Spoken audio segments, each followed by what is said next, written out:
UP board exam 2023। जय Hind friend. आज की इस वीडियो में हम बात करेंगे 16 फरवरी के बारे में। दोस्तों 16 फरवरी का आपका बोर्ड एग्जाम है, हिंदी का पेपर है 16 फरवरी को। 16 फरवरी के बारे में आज हम बात करेंगे, आपको क्या क्या पढ़ना है, हिंदी में कैसे पढ़ना है, सब कुछ बताएंगे। अगर आपने आज इस वीडियो को देख लिया तो आपके 70 नंबर बिल्कुल पक्के हो जाएंगे। आज की इस वीडियो में मैंने आपके लिए कुछ नोट्स बनाई है, उसमें लिखा है कि आपको क्या क्या पढ़ना है और कैसे पढ़ना है, किस स्ट्रेटजी से आप लोग तैयारी करेंगे तभी आपके पूरे में से पूरे नंबर आएंगे। क्योंकि अब की बार टाइम टेबल बदल चुका है, इसलिए मैंने आज अपना अनुभव कुछ इसमें बताया है। और आप लोग वीडियो को पूरी देखना, क्योंकि आज अगर आप वीडियो को पूरी देखते हैं तो आपके 70 में से 70 नंबर कोई रोक नहीं सकता है। दोस्तों अगर आप इस वीडियो को देखते हैं तो आपके 100 में से 95 नंबर तो क्लियर हो जाएंगे, क्योंकि 30 नंबर तो आपको स्कूल की तरफ से मिलेंगे। यहाँ पर 70 में से 65 नंबर तो क्लियर ही हो जाएंगे किसी भी हाल में। Class 10th 2023। दोस्तों 16 फरवरी को अगर आप भी जा रहे हैं एग्जाम देने तो इस वीडियो को देख कर ही जाना, ऐसे मत चले जाना वरना आपका बहुत बड़ा लॉस हो जाएगा। देखिए क्या लिखा है, क्या क्या पढ़ना है। बहुविकल्प, सबसे पहले हम बात क्या करेंगे, क्या क्या हमें पढ़ना है इसमें। अगर हिंदी में हमें यही पता हो जाएगा कि क्या क्या पढ़ना है, तब तो हमें पढ़ना बहुत ही आसान हो जाएगा। इसलिए आज हम यही चीज़ देखेंगे। देखिए कैसे अब की बार आपका प्रश्न पत्र आएगा आपके सामने। पहले तो आपको 20 नंबर के बहुविकल्पी मिलेंगे, जिसके लिए 20 अंक फिक्स होंगे।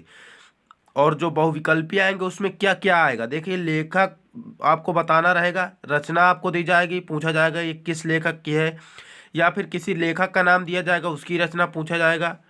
विधा पूछी जाएगी, युग पूछा जाएगा, युग की समयावधि पूछा जाएगा कि कौन सा युग जो है किस समय तक था, ये भी पूछा जाएगा। आपको मैं पूरी सभी चीज़ें बता दूंगा क्या क्या पूछी जाती है, तो आप लोग उसी हिसाब से अपनी तैयारी कर लेना अच्छी तरीके से। देखिए उसके बाद क्या है, रस भी अब की बार बहुविकल्पी में ही आएगा, अलंकार भी बहुविकल्पी में आएगा, छंद भी आएगा, उपसर्ग भी आएगा। रस, अलंकार, छंद ये तो केवल दो दो ही आपको पढ़ना है क्लास 10th में।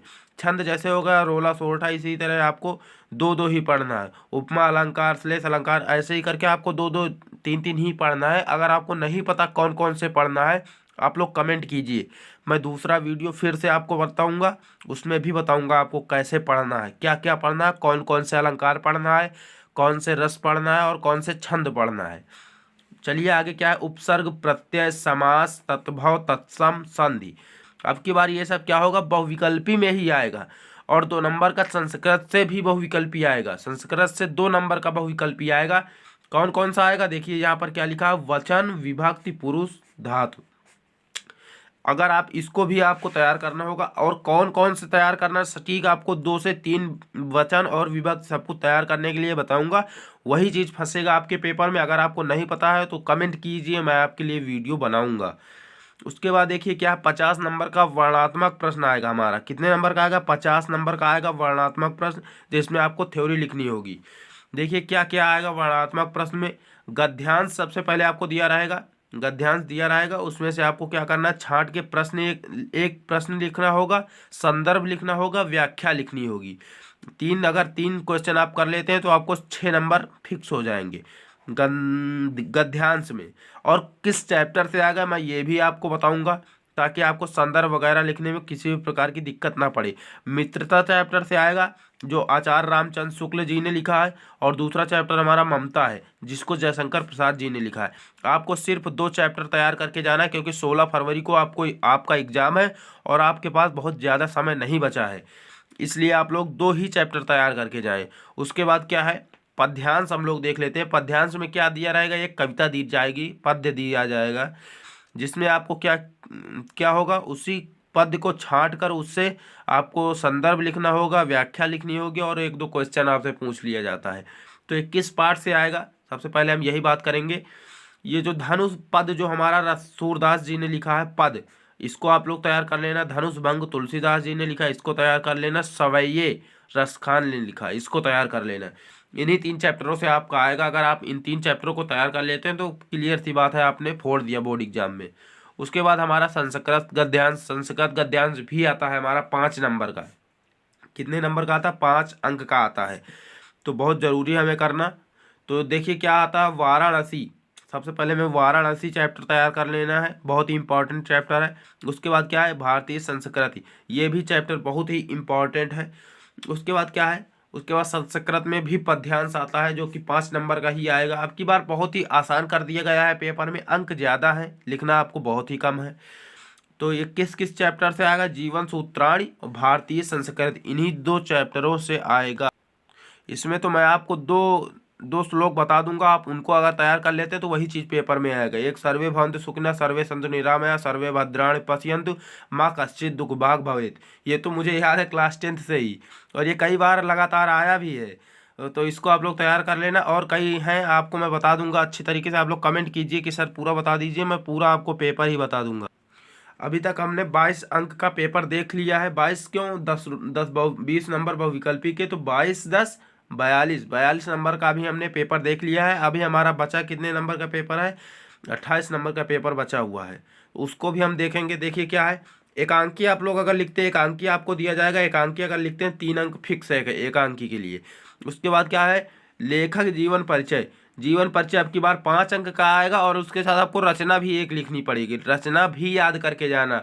और मैं आपको सजेशन यही दूंगा कि जयशंकर प्रसाद और आचार्य रामचंद्र शुक्ल 2 ही आप याद करें, क्योंकि आपके पास समय बहुत कम है। अगर आपको ये दोनों याद है तो डॉक्टर राजेंद्र प्रसाद का भी आप ऐड कर सकते हैं इसमें, कोई बात नहीं, आप अपने हिसाब से कर लेना। मेरा फर्ज है बताना, आपका फर्ज है करना।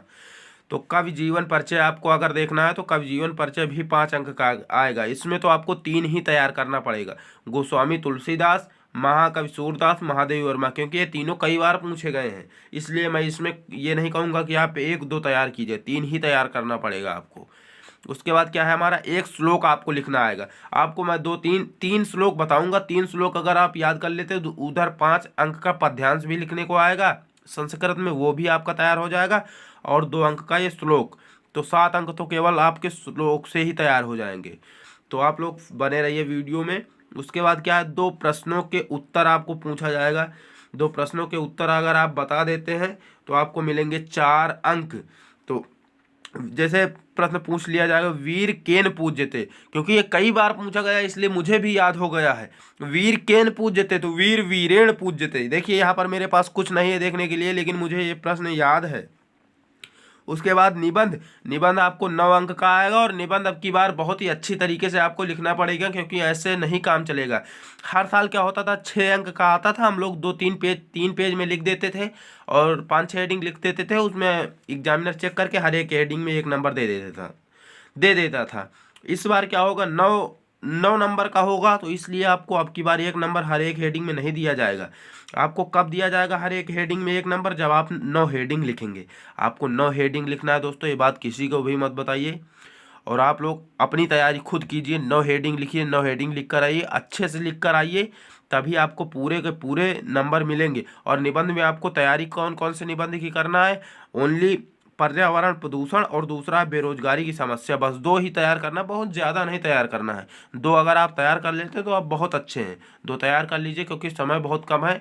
आज 16 जनवरी हो चुकी है, 16 फरवरी से आपके एग्ज़ाम है, इसलिए 1 महीने का समय है आपके पास।